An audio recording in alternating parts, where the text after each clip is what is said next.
Dear friends, I have the pleasure and the honor to share this stage today with an international legend. And if you think that this is a compliment, let me share with you my point of view. Thomas is worldwide and known as a very good advertiser, a talented copywriter, a marketing activist, a superb brand activist, author of 2 books only, sustainability normalizer. He is the Mr. Disruptor, and he is the Mr. Good Advertising. So, Thomas, do you think that we can disrupt by sitting on chairs? Wow. No, we can't. But it's good we have chairs that can represent people, right? That we sometimes forget that those are the people we advertise to. And one thing you didn't mention about yourself is, in fact, so I'm very honored sharing a stage with you here today as well, is that there might be a book coming. You said that, so we're going to put social pressure on you, because then there might become a book from your end as well. When I become old enough, I will be very close to you, but I'm still young. So, Thomas, why you do what you do?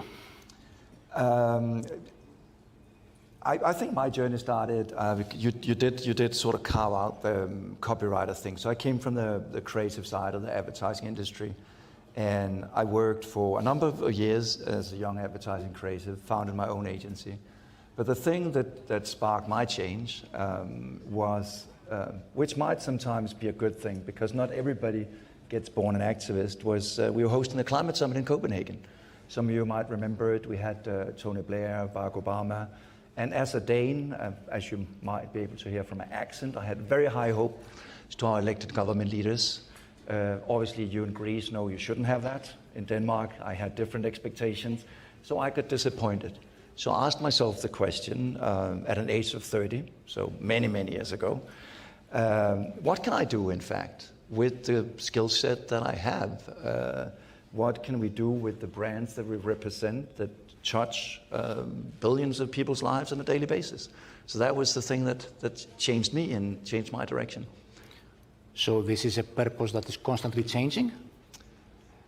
Yeah.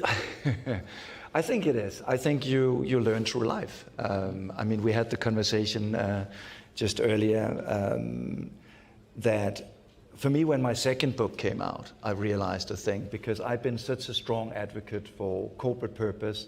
I was a big believer in it. I saw the early days of purpose when I'm sure we all remember, brands like Dove, United Colors of Benetton, all these companies. I was massive fans of, but suddenly realized something had changed tremendously, and that was, in fact, that everybody suddenly started talking about it. So I sort of had to take my own medicine and think, what is in fact my purpose? What I've been doing the last 10, 12, 15 years. And today I think my purpose is in fact to inspire and help people on their path towards positive change. So I think it changes towards life, and I think that's a healthy thing. A brand is not stagnant, and we people are not stagnant. Okay. I'm sure that everybody's asking you about your book, the latest one, The Hero Trap, okay? I'm not going to ask you about The Hero Trap as a book, okay? But I'm a strong believer that everything communicates, okay? The way you dress, the way you walk, the way you talk, your haircut, everything is a part of your communication brand, okay? If you can see this book, okay, The Hero Trap, what is amazing, it is the cover page. Thomas has chosen, as an artist, to prepare the cover page, Edel Rodriguez. He's a very famous American artist coming from Cuba, very famous illustrator, in order to give the cover, the picture, okay, of your book, Hero Trap. So tell us why you have chosen, what's the purpose of choosing Edel Rodriguez for this cover page? I was incredibly lucky to meet Edel by coincidence years ago at a conference where we both spoke. And his story about being a Cuban-American immigrant really resonated with me. His story about how he wanted to stand up towards dictators, to despots, really sort of connected with me. And so when I was in the writing process and sort of I was getting to a point where I started to imagine what that cover should look like, I was like, wait a moment, there was that Adele Rodriguez guy. I think we're value aligned. So I was lucky to buy one of his pieces of illustrations. So I did have his email. So it's on purpose. Exactly. So I wrote him, and he said, you know what, I really love your vision and your mission and what you're doing, so let's do it. But then I also gave him another challenge, because a key thing that I think all of us have to realize when we talk about all these abstract terms is that change is difficult. So I asked him to share our journey towards the cover. Mm-hmm. And so inside the book, there's all these really bad covers, these illustrations that it shouldn't be, on the way to there. It's the first time he ever done it. And he said, I'm only going to do it if you're going to share the horrendous titles of your book. And I promise you there's a lot of really bad titles, butterfly brands, and I don't know what. So he avoided the hero trap. He avoided the hero trap. So he learned by heart your book. Yes, so he did. If there is one advice that you can give us through this book, the hero trap, okay? Who is the hero? What is the trap? Yeah, I think the challenge in this space, because basically we talk about change. And the first book, as I said, was inspired by my disbelief in our elected government leaders, although we are to blame. This book was inspired by my own inability to create change in my life. And this is probably something that you can recognize as well, that there are things you set yourself up for. You might want to live more climate friendly, you want to fight biases or whatever it might be. And I've thought, wait a moment, it's actually difficult to create change. And in all these years, I looked to corporations to create that change. And I thought, wait a moment, change in fact starts with ourselves. So through all these years, I might have asked the wrong questions. So the one key question that I came up with was, in fact, what brand or leader have in fact created change in my life? So I started thinking about that. When we talk about purpose, that's going to be a key question. If we can't mention any brand or leader organization, how can that leader be purposeful? So give us a good example of purpose then. A good example of purpose. I think purpose has changed in the sense that a decade ago, purpose was far between. There was very few companies we would probably say had a burning purpose. And we didn't see it in the, we didn't see a CEO stand on stage and talk about anything else than financial figures. If we opened the commercials, it was still the good old days of talking about hygiene pads that like a whirlwind and clean shirts and whatnot. Ridiculous advertising. Ridiculous advertising, yes. Yeah. But then today, I think it's very, very, very different. I mean, we can't open our TV programs without we have CEOs who talk about the purpose, without companies talking about the purpose. So the problem is then who to believe. When everyone pretends to be the ones who are going to save us, the ones who are going to be the heroes, the ones that are going to take us through the headwinds, who to believe. And I think sometimes the interesting thing about a hero is that going through a headwind shouldn't be easy. Yeah. It's difficult to find heroes. So the way I defined and had to readjust my purpose was to say that in a world with way too many heroes, values won't cut it. Most actions won't cut it. And I say actions because we just recently saw what Patagonia did, where they basically handed away the company and to fund environmental projects. I would bet that probably 99.9% of you in this room wouldn't do it. So very few actions are bold and big enough to speak for themselves. So the thing I came to conclusion was the real leaders and the real purpose for me today is who you can help people become. Who have actually helped me on my journey towards eating more plant-based, embracing a more sustainable lifestyle, embracing a healthier lifestyle. And I think that's often why we, at conferences, hide ourselves by words such as systemic change, sustainability, materiality, while by the end of the day, the thing is that it all points to us, human beings, and how we can create change within us. So that's how I define purpose going forward. So you change the purpose. Yes. The purpose of the purpose has changed. Yes. From me, the shareholder, the owner, the chief executive, the executive, to the client, to the society, to the people around. So if I understand well, the purpose of your purpose through this hero trap has changed from the good advertising, old times, that, sorry for saying that, I'm not talking about the book, but I'm talking about my job as well, about this ridiculous advertising that we were promising that we will change the planet, we will save the planet, we will change the country, we will bring growth to the country, and then you mean that you change this and you put, as a hero, you put the client, you put the society. Am I correct? I think your analogy in the beginning with disrupting the chairs was spot on. Okay. Because in fact, the thing that tends to happen always with companies is that it becomes a very navel-gazing exercise. That it's always been about the company making the best products for the world, and suddenly they're also saying we are the best for the world. And the concept and the change is in fact to think about the person sitting in that chair and say, what have we actually done for our customer? What have we done for our stakeholders? And how can we help push them on their journey? And it's not easy. And I think that's what also makes it more committing, because suddenly you can't just say for a better tomorrow or do good for people and planet. It is actually about that tangible change, helping someone from A to Z. By helping them, we have to educate them as well. We have been exposed lately to very good examples from Cosmocar, from Polygreen, for Alpha Bank, and from many other companies in Greece that they were trying to give the weapons to the people in order to transform in the positive side their lives. Okay, let's go back to our industry. Yeah. Okay, beloved advertising. Okay, I know that everywhere in the world, everybody now asks for sustainability campaigns, ESG plans, ESG logos, mottos, and whatever. Do you think this is the right way?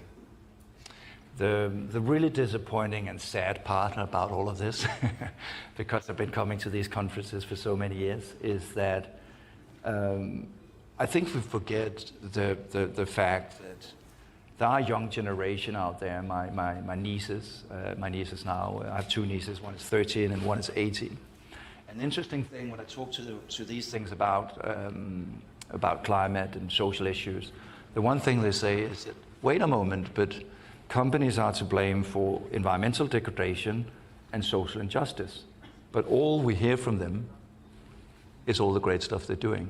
So what I have seen, and I think what a lot of the surveys show at the moment, which is disappointing for all of us, is in fact that the rise of skepticism, the rise of people who don't believe in what we're doing, the rise of people who believe we only do this for profit, and that is bad for our industry, and that is bad for the wider change that needs to happen.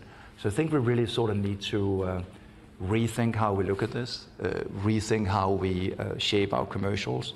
And it's in fact quite easy in the sense that there's two approaches to this. One is sort of taking a more preachy approach, and one is more taking the approach of a coach and saying, because we all need help. We are all on this journey together. And as you say, we go through life in different phases. I've had one purpose in the beginning, now I have another purpose.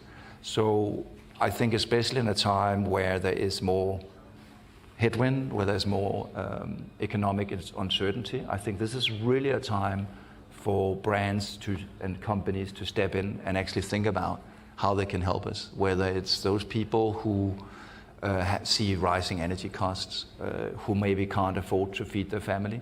What is it the fact that companies can do for them? And that becomes a lot more committing. And that's what I love about this change in leadership, from more navel-gazing to actually looking at the people in the chair. Should they capitalize on your love a little bit more? If what, sorry? In your love. Yeah. Okay. We have with us today people that comes from the ECG professionals. Yeah. We have marketeers. And we have a third category that I will make the question later on, on a different perspective. So let's go to the people that are here. I know that you love what you're doing because otherwise you're not going to be famous all over the world, okay? Your passion, dedication, knowledge, intellectual background makes you be so strong in this area, okay? You're traveling, you're meeting people, you're advising, you're coaching, you're mentoring, okay.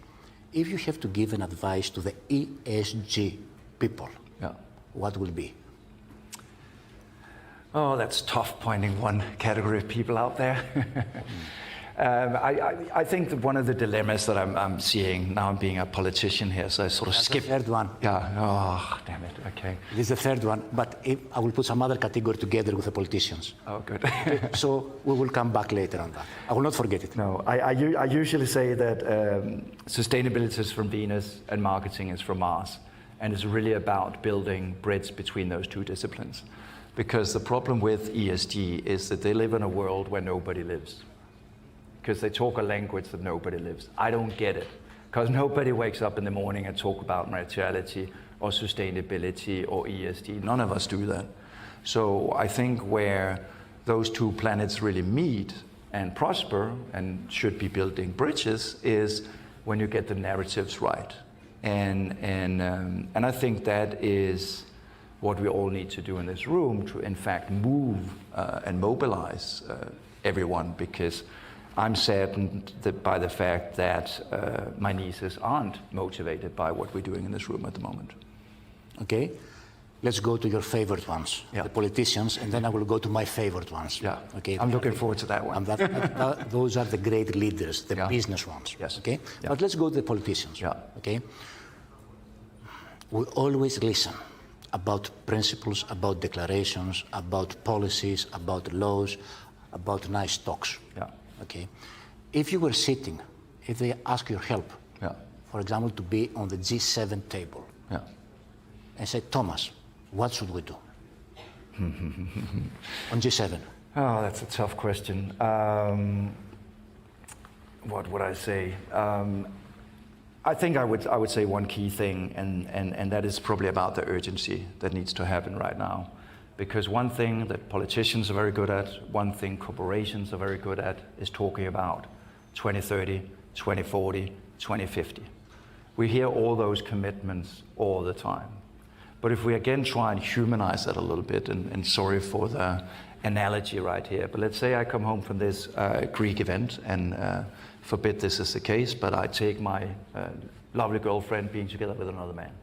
That could be a case, right? And I obviously get angry, and I'm like, so honey, what are you doing? And she says to me, you know what, Thomas, what I'm going to promise you is that towards 2030, I'm going to be a little bit less unfaithful until 2030 we're fully back together. Would I accept that?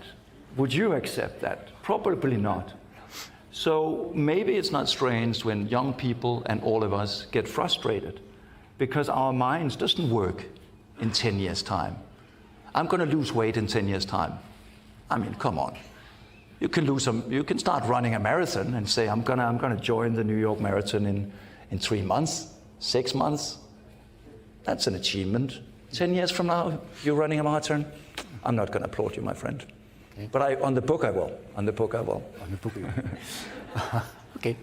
Probably I will be ready by 2035, but I cannot give this promise because might be unfaithful. Yeah. But I will check up on you. I will check. I will call you. I don't want to be your hero trap. No. Okay, but let's go to my favorite subject. Yeah. Okay.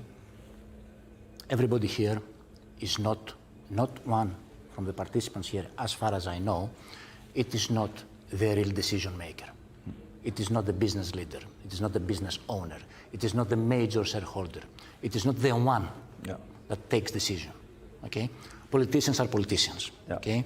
We as executives, are marketeers, are as activists, as AG. Okay, but there is always a boss. Yeah. Okay, if I bring you in this table, in this room, all the bosses of this country, lock the door, okay, and give you the key. Yeah. When you will unlock the door? You know what I would do is I would take that key and I would give it to every one of the employees, because I think really what is so fascinating about this movement, and for everyone in this room is in fact that a lot of the change doesn't happen at the top, to be honest. I think we forget that a lot of the big drivers of change within organizations. I mean, I think a lot of people obviously know the story about interface and Ray, but in fact, a lot of that story started from within the company. A group of people who said, we need to do things differently. I think if we look at our own industry at the moment, there are young, very vocal minds that says, we don't want to work for fossil fuel companies. We don't want to work for banks who invest in fossil fuel companies. So there are internal voices of change. So I think the key, I think we sometimes just need to own up to that key and take responsibility. Because quite often you hear, where should change come from? Should we wait for our elected government leaders, from our companies, or should we in fact just take that key in our own hands and start opening some better doors? So you give the key to the employees? I probably would, yes. Okay. I think that's safer with them. Okay. This means, in my own words, Yeah. that you give the power to the employees. Yeah. Okay. So a clear message that I would like to see it in the market, okay, is that the boss gives the power to all these people to make the change. Yeah. Okay. Yeah. So if you agree on that, Yeah. okay, let's suppose that we are alone. Yeah. No one is here, not even through the web. Yeah. Okay? And I would like to ask you to give us, through me, Yeah. an advice that you don't want to be heard from you. What will be that? An advice that nobody else should hear. Then, No, we are just me and you. Oh, yeah. Black. Black, there's nobody. Lights off. No one online. Lights off. Yes. Lights off. But I think that whether people are here or not here, I'm transparent and honest, and I think that's always been my mission. And I think that's what you need to do in my job, and basically in everyone's job, is to be honest and remove a lot of the sort of pressure cooker of stakeholders, etc., and do what's right. So your activism, your distraction, Yeah. the disorientation that you are creating comes from your honesty? I think a part of it comes from the honesty, and I think a big part of it fundamentally comes about rethinking leadership.